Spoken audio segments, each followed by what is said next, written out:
A stark warning tonight from the Department of Homeland Security about the danger of drones. In the wrong hands, they're a real threat.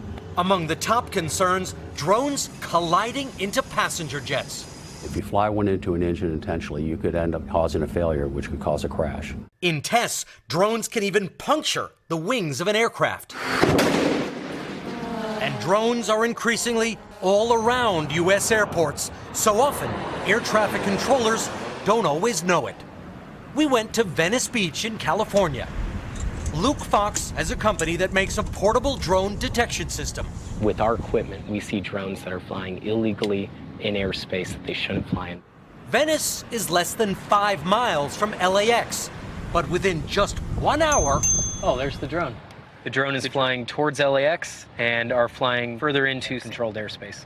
Roger that. So with Brett Velikovich, who used to be in the Special Forces using drones to hunt terrorists, we found the operator. Are you guys aware that you're actually flying a little bit too close to LA in unauthorized airspace? Well, I did not know that. We've seen, on average, 2 drones a day. We're not talking about flying underneath the flight path. That is directly in the flight path. And it's not just planes. In Syria, ISIS converted drones to drop bombs. And last year, Venezuela's president was attacked by 2 drones packed with explosives.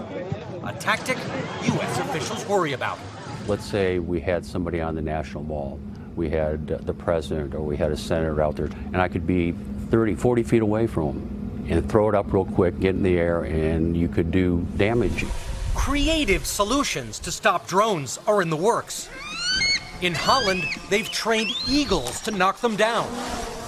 There are net-tossing killer drones. Oh my!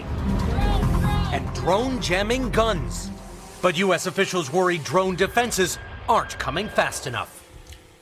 Lester, Department of Homeland Security officials tell us this is a big problem. They don't even know how many drones are in the sky at any one time in the United States, but they are investing heavily in technologies to both find the drones and, if necessary, bring them down. Pretty disturbing, but some neat technology emerging out of it. A lot is being invested in this. All right, Richard, thank you. Hey, NBC News fans, thanks for checking out our YouTube channel. Subscribe by clicking on that button down here and click on any of the videos over here to watch the latest interviews, show highlights, and digital exclusives.